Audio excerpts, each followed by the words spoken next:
Kan enak kan berusaha Pak dibanding Bapak menjadi tim yang menurut saya menghabiskan waktu. Kalau Apa yang bisa membuat Bapak bertahan istilahnya cinta dengan DMA sehingga teman-teman DMA ini yang udah mau, karena DMA ini mau menuju 14 tahun Pak. Jadi teman-teman DMA ini tahunya ini kan direktur operasional di DMA. Terus satu lagi nih Pak Ramadan, kan tagline kita ini kan buka bersama dan tutup bersama. Apa makna arti yang selalu disampaikan? Karena kalau saya rasa gini, karena kesulitan tadi dan komunikasi tadi itulah yang terjadi dan mereka bertahan Pak. Dengan Bapak memberikan pendapatan sebagai CEO itu nggak begitu besar Pak, mereka mendapatkan dengan resiko pekerjaan yang begitu berat. Apa makna dari?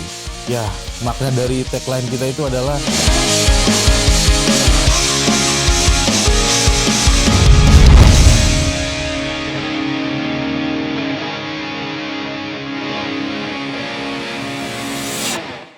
Assalamualaikum warahmatullahi wabarakatuh. Teman-teman DMA, terima kasih. Sebelumnya kami hari ini sedang melakukan kegiatan untuk menyambut tahun baru. Kami posisi berada di daerah Jawa Barat. Dan kebetulan kami hari ini ingin ngobrol dengan salah satu sahabat DMA, yaitu dengan Pak Ramadan. Apa kabar Pak Ramadan? Wah, sehat, Pak. sehat ya? Sehat. Alhamdulillah. Oke, Pak Ramadan, ini kan sebentar lagi kita mau tahun baru. Saya ingin flashback sedikit, ingin ngobrol sama Bapak. Kira-kira sebelum tahun baru kemarin, Bapak tuh bergabung di DMA itu mulai kapan ya? Jadi saya itu bergabung di DMA itu tanggal 15 Agustus. Mulai pertama kali. Iya, iya. Pertama kali bergabung di DMA itu 15 Agustus. Dari 15 Agustus itu masih punya jenjang nggak kira-kira? Waktu pada saat sebelum masuknya ke DMA? Dari 15 Agustus itu udah nggak punya ini langsung ini ya. Mungkin Bapak masih ingat ya waktu pas sebelum kita flashback sedikit, waktu pas belum bergabung di DMA itu pernah nggak sih? Dulu waktu pas hadir di DMA itu kan ikut rapat. Dulu kita kan pernah jadi mitra ya. Iya, sekarang kan kita sudah menjadi satu tim. Satu Nah, keluarga. waktu pas jadi mitra itu Bapak ngelihat DMA itu seperti apa kira-kira? Ya kalau aku pribadi sih melihat DMA sebelumnya itu ya melihat perusahaan ini yang benar-benar punya kekuatan kekeluargaan gitu. Oke. Yang benar-benar solid gitu. Ya. Makanya waktu pertama kali aku bergabung di DMA itu benar-benar sangat merasa senang gitu Pak. Oke. Kan gini, DMA ini kan kalau Bapak ingat perjalanan ya, mungkin kita pernah ngobrol sebelum kita jadi tim, tim sampai Desember sekarang ini, saya ngelihat Bapak tuh kan dulu antusias kalau di bidang perhubungan, perlayaran, kemudian apalagi Palu itu kan di daerah kuasa keluarga lah ya, ibaratnya sekarang. Kalau Bapak ngelihat DMA sendiri, itu ada nggak sih second layer seperti kayak keinginan Bapak punya cita-cita satu visi dan misi kira-kira di Bapaknya? Kalau dari aku pribadi itu sangat besar Pak. Oke. Sangat besar cita-cita yang selalu ada di benak itu, yaitu ya pengen membangun bersama-sama DMA ini biar lebih besar, lebih jaya, lebih maju lagi. Oke, tapi kalau menurut saya, Bapak tuh hobi nggak sih dengan pekerjaan seperti ini? Selain hobi, saya cinta sama pekerjaan ini. Oke. Selain hobi. Karena kan waktu gini loh, waktu pada saat kita pernah tukar-tukaran nomor telepon ya, waktu pas kita, kalau nggak salah waktu kita jadi mitra dulu ya, kan Bapak, kalau saya lihat statusnya Bapak tuh kan di profil HP Bapak tuh kan Bapak suka dengan dunia tongkang, kemudian dunia batu bara, kemudian kan sementara kan ini kan proyeknya itu kan mengarah dari Palu ke IKN. Nah, kalau Bapak bisa cerita sedikit, apa yang pernah sebelum Bapak bergabung di tim DMA itu, Bapak yang pernah Bapak laksanakan untuk kegiatan sebelumnya gitu loh? Jadi sebelumnya itu kegiatan-kegiatan yang saya lakukan itu nggak seperti sekarang di DMA sebenarnya. Lebih ke penyewaan. Penyewaan tongkang atau kapal gitu Pak. Jadi untuk paling kegiatan-kegiatan yang sering itu paling cuman pengecekan lokasi pemuatan. Jadi di mana posisi pihak-pihak yang ingin menggunakan Benar. jasa perusahaan Bapak gitu Benar. mamanya ya. Jadi survei baik itu keluar kota maupun ini. Nah, sehingga gini, Pak, kalau dalam dunia apa namanya ya, penjualan kita sistem sewa tongkang, ini kan banyak juga orang yang mesti tahu ya. Iya. Kalau sistem tongkang itu kan ada apa aja, Pak? Dia sistem TC apa FC itu sistemnya kayak seperti apa sih, Pak? Jadi di sistem penyewaan kapal atau kapal tongkang itu kan ada 2 sistem. Oke. Yang pertama itu adalah sistem FC. Oh, sistem FC, red charter ya namanya kalau sekarang ya. Ya. Oke. Dan yang kedua itu ada TC. Oke, ada TC juga. Ya, time charter. Time charter. Gitu. Jadi fungsinya itu berbeda. Jadi kalau FC itu kan kita itu seperti penyewaan dengan satu trip aja gitu. Oke, jadi berarti pada saat orang butuh satu trip, dan itu bisa di FC. Bisa di FC. Dan itu pun juga FC berulang-ulang bisa kali ya? Bisa, Pak. Tergantung dari muatannya. Tergantung nah, kalau TC sendiri, Pak? Kalau dari TC sendiri itu kan sistemnya itu kontrak bulanan, Pak. Oh, kontrak bulanan. Oke. Gitu, Pak. Nah, kontrak bulanan itu kita pakai setiap tanggal jatuh temponya, itulah yang akan kita bayar. Benar. Berarti si pihaknya itu biasanya dia menanggung apa, Pak? Si penyewa dengan si yang menyewa itu dia punya tanggungan apa aja kira-kira? Jadi si pihak penyewa ini ya tanggungan itu dari segi, makanya di setiap penyewaan TC itu kan ada namanya deposit. Oh. Deposit atau pembayaran 1+1. Oke. Nah, di sistem deposit ini adalah penanggung apa namanya ketika nanti ada terjadi sesuatu dengan kapal tersebut. Nah, kayak seperti perbaikan dari segi ramdor, perbaikan dari segi sideboard atau lantai. Nah, itu diambil dari apa namanya dari deposit tersebut. Itu. Jadi berarti itu tanggung jawab dari pihak si penyewa. Tergantung dari kontrak juga. Dari kontrak juga, itu dari juga, kesepakatan. Kesepakatan. Ya? Oke, jadi gini, teman-teman DEMA sekalian yang ingin belajar tentang bagaimana TC dan FC, itu semua bisa kita jalankan. Nah, apa yang seperti disampaikan oleh Pak Ramadan sekarang ini, FC dan TC itu bisa kemungkinan FC-nya itu 1 kali jalan ataupun berulang-ulang. Kalau TC itu jatuh tempo bulan tanggal 1 sampai tanggal 1 Februari pun dia harus membayar kembali. Tapi tanggungannya itu adalah dia beberapa komponen tergantung kontrak. Nah gini Pak, kalau macam kayak BBM-nya, kemudian agennya itu yang nanggung siapa ya? Nah, kalau dari segi kategori kan dari kategori 2 ini kan ya kalau FC itu kan yang tanggung semua dari kan dia cuman kayak tadi saya bilang penyewaan dalam 1 trip atau bisa 2 trip atau bisa lebih. Nah, kalau untuk agenan sama BBM itu kan ditanggung sama pemilik. Pemilik. Jadi pada saat kita menyewa, kita menanggung BBM. Ya kalau menyewa. Kalau menyewa itu berarti TC ya. Kalau FC itu kita udah all in. All in. Berarti barang ditujukan sampai ke tempat tujuan bongkar muatnya. Disitulah kita membayar berjumlah sekian. Benar. Kalau TC tadi yang nanggung siapa Pak? Kalau TC itu yang nanggung kita si penyewa. Penyewa. Berarti BBM, premi kapten. Tergantung dari kesepakatan juga Pak. Oke.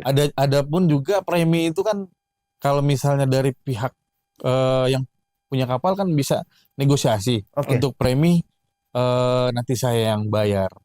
Tergantung dari negosiasi harganya juga. Tergantung dari negosiasi harga. Berarti gini ya. Jadi kalau misalnya TC itu memang dia nggak sedikit rumit, tetapi ada deposit jaminan itu. Apabila ramdor kemudian ataupun yang lain ya komponen-komponen yang lain yang ada di tongkang itu terjadi kerusakan akibat kelalaian dari si penyewa, itu akan diklaim. Itu jumlahnya bervariasi atau nanti hitungan akhir, Pak? Dia bervariasi, Pak. Bervariasi. Bisa Bapak sedikit ngejelaskan nggak? Umpamanya contoh kalau gini, kalau misalnya kayak ramdor saja. Pada saat kita mau memulangkan kapal ini sudah tidak kita sewa, itu kan diperiksa sama-sama dia akan diperiksa nih. Nah tiba-tiba kedapatan di ramdor, dan itu akan nanti diganti baru ramdornya atau ada teknis lainnya. Nah itu tergantung lagi Pak. Kembali lagi dari negosiasi.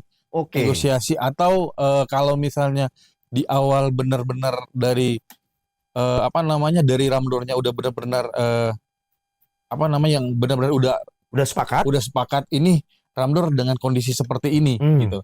Tapi kalau misalnya ramdor dengan kondisi masih benar-benar fresh ketika dipulangin atau dikembalikan itu dengan kondisi yang tapi kan namanya juga pemakaian ya Pak ya.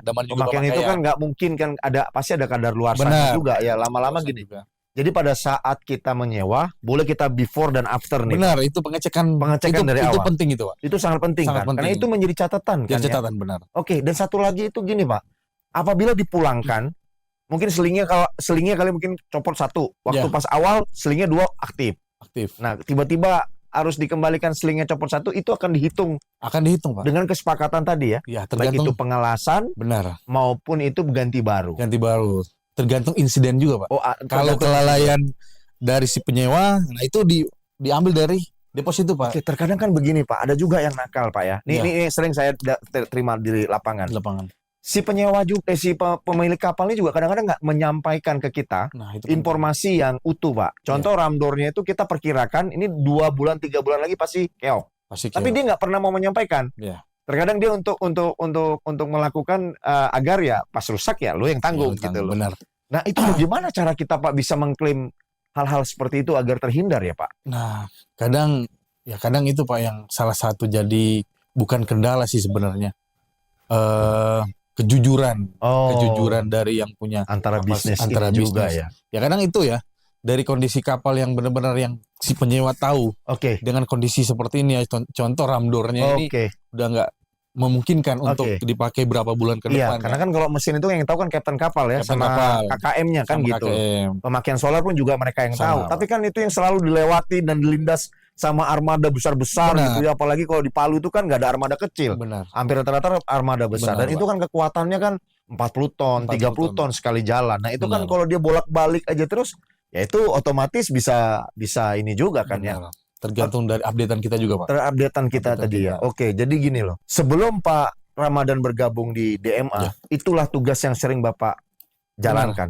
Pernah nggak sih Pak Bapak mendapatkan insiden pada saat orang menyewa, kemudian sudah Bapak cek koordinatnya, dan akhirnya si penyewanya sendiri yang akhirnya kendala atau ada insiden, tapi nggak mau diklaim. Ada nggak pernah Bapak terjadi kayak gitu? Ada sih Pak.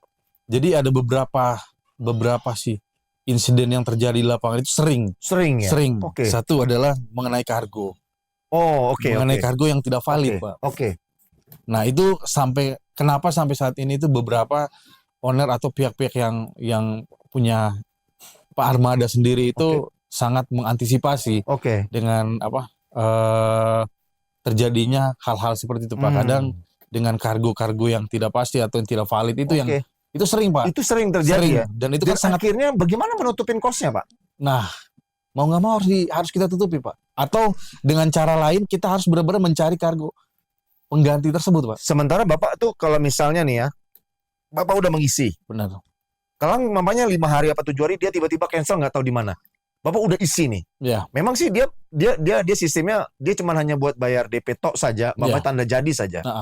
Dan itu kan barang pasti akan jalan Pak. Dan nggak mungkin di stop dari si pengisian dari tambang. Udah stop nih orangnya nggak cancel nggak jadi. Dan ini kan cost captain jalan terus. Kemudian makan jalan terus dan biaya-biaya itu bagaimana Bapak untuk mensiasatinya? Apa Bapak jual lagi ke orang lain? Pasti jualkan lagi Pak. Jualkan lagi. Jadi itu strateginya seperti itu ya? Jadi sebelum kita terjadi hal-hal seperti itu, kita harus punya pegangan juga di luar. Tapi kebanyakan zong juga ada kan pasti? Kebanyakan zong juga ada. Karena materialnya kadang-kadang nggak sama yang mau dimaukan orang. Benar. Itu yang paling ini. Material yang paling tiba-tiba orang cancel, yang paling susah dijual tuh material apa Pak? Material. Kan kalau 1-2 kan saya tahu lah, itu primadona. Nah, material apa yang biasanya udah Bapak isi, tiba-tiba orang cancel, harusnya Bapak akhirnya mencari jalan lagi, dan akhirnya Bapak harus menjual lagi, itu material apa kira-kira? Kalau yang biasa diinikan? Ada dua jenis sih. 2 jenis ya? 1 boulder. 2 agregat Pak. Berarti itu boulder yang lebih ini ya? Lebih, karena tergantung karena dia punya ukuran atau spek juga Pak. Kadang dari komunikasi. Kadang komunikasi yang benar-benar nggak valid sampai ya kita menyediakan dengan spek ukuran yang seperti ini, tapi permintaan yang diminta bukan yang itu. Itu kadang yang menjadi kendala. Kendala. Jadi gini, teman-teman DMA sekalian, Pak Ramadan ini tadinya adalah mitra dan partner saya, sehingga tanggal 15 Agustus beliau bergabung di PT Dwi Manggala Abadi, dan jabatan beliau sekarang ini adalah menjadi sebagai Direktur Operasional. Iya. Pak, saya mau tanya nih sedikit lagi. Iya, Pak. Kan enak kan berusaha, Pak, dibanding Bapak menjadi tim yang menurut saya menghabiskan waktu. Kalau Apa yang bisa membuat Bapak bertahan, istilahnya cinta dengan DMA, sehingga teman-teman DMA ini yang udah mau, karena DMA ini mau menuju 14 tahun, Pak. Iya. Jadi teman-teman DMA ini tahunya ini kan Direktur Operasional di DMA tuh baru 2 loh, Pak. Iya. Bapak biar tahu, selama sejarah DMA itu baru 2, Pak. Pertama Pak Nyoman yang di Bali, yang kedua adalah Pak Ramadan. Nah, apa yang membuat Bapak tuh bisa yakin di DMA, sehingga kan perusahaan kapal ini kan satu, keuangannya juga nggak begitu besar, Ya. tapi kemauan dan energinya ya alhamdulillah menurut saya gitu loh, Ya. selama kita jalankan. Apa yang membuat tanggal 15 Agustus kemarin itu Bapak memutuskan bergabung di DMA? Sebenarnya setahu saya kan Bapak kan juga salah satu banyak mitra-mitra Bapak yang di dunia perkapalan dan segala macam. Dari saya itu sebenarnya sih satu, Pak, yang membuat sampai saat ini saya itu senang, cinta sama pekerjaan ini, terutama cinta sama keluarga DMA.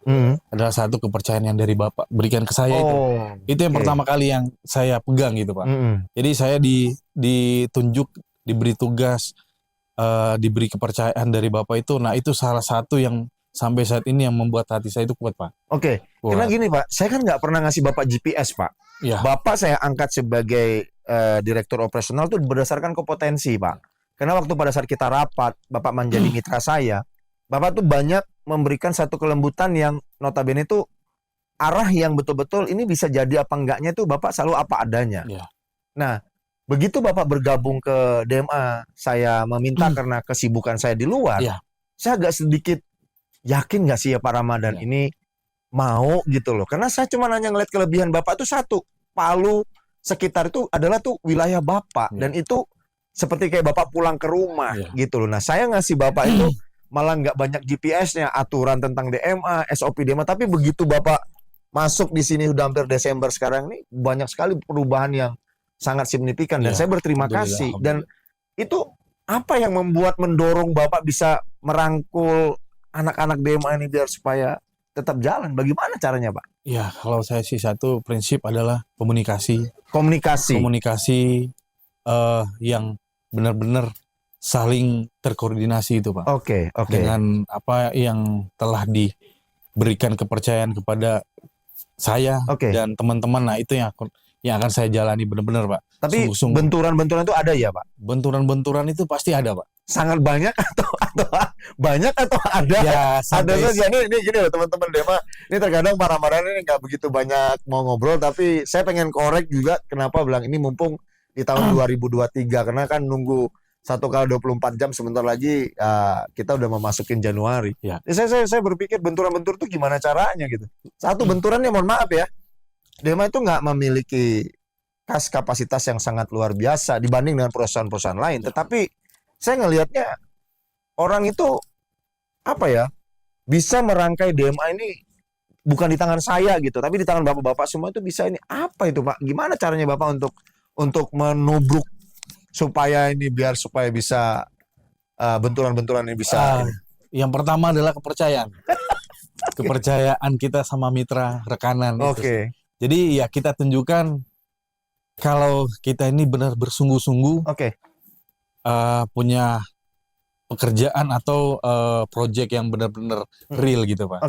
Nah, sampai saat ini kan dengan adanya kita berjalan pelan-pelan dari nol, dan alhamdulillah sampai saat ini benar-benar ya kalau bisa dibilang ya kita kalau di Palu itu kan bisa dilihat ini DMA punya kapasitas atau PO yang begitu lumayan gitu. Tapi kan Bapak kan pengalaman ini di BUMN baru ini ya, Pak ya? Ya, baru ini. BUMN kan? Baru ini. Kan gini loh, Pak. Saya ngeliat waktu pada saat periode-periode ke 2 bulan apa 3 bulan yang lalu tuh, 2 bulan yang lalu Bapak tuh didatangin orang Berantas, kemudian orang dari Samarinda, dari PU, kemudian dari Waskita, dari Nindya Car itu nggak gimana caranya Bapak untuk mengadop itu, sementara saya sebagai Frankie yang memberikan kepercayaan ke Bapak itu, saya rasa Bapak nggak saya bekali dengan ilmu-ilmu di dunia BUMN gitu loh Pak. Itu seperti apa Pak Bapak mau bisa meng-create itu semua? Ya itu kembali lagi ke komunikasi Pak. Komunikasinya ke Bapak juga, ke tim juga, sampai semuanya itu bisa benar-benar berjalan dengan lancar. Dan saya itu juga sangat bersyukur bisa bertemu sama orang-orang penting seperti itu Pak. Dengan adanya saya di DMA ini bisa bertemu sama kepala dinas PU, benar, sama kemudian kepala purchasing, benar, kepala konsultan, benar Pak. Nah, kan pernah Bapak juga dimarah-marahi juga ya. Ini gimana nih? Itu gimana caranya Bapak ngakali biar supaya mereka tuh tetap repeat order ke kita gitu loh. Gimana cara? Salah satunya ada pelayanan Pak. Pelayanan, dan itu kembali lagi kepercayaan. Tapi mereka puas Pak? Iya, alhamdulillah. Pernah sampai mereka tuh mengatakan sama Bapak tuh puas? Alhamdulillah Pak. Alhamdulillah, dan sampai saat ini ya produk yang kita kirim itu sampai saat ini ya alhamdulillah nggak pernah di reject Pak. Oke. Ya karena ya satu, komunikasi sama silaturahmi kita ke mereka itu benar-benar terjaga gitu. Jadi pertama ini Pak Ramadan adalah mengecek menilai kepercayaan. Benar. Kedua komunikasi. Kemudian pelayanan. Nah ini udah 3 nih. Ini strategi yang sangat besar digunakan di perusahaan manapun. Yaitu adalah kepercayaan, komunikasi, kemudian pelayanan. Dan sehingga orang merepeat order tersebut.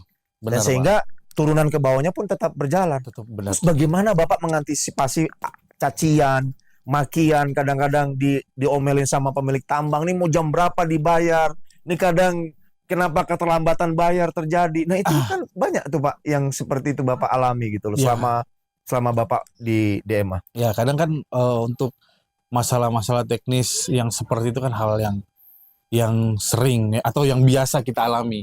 Sebenarnya sih tergantung dari kita yang menanggapinya atau yang bisa menerimanya Pak. Nah terus kita bisa memberi satu kepercayaan atau keyakinan ke mereka kalau kita ini ya bukan karena sengaja. Dengan kendala-kendala seperti itu ya Pak. Berarti nggak ada yang 100% ya Pak ya? Teknis 100%. Di lapangan itu kita yakin memang tidak ada yang 100%. Pasti otomatis ada kendala. Pasti. Keterlambatan bukan berarti disengaja kita nggak mau bayar.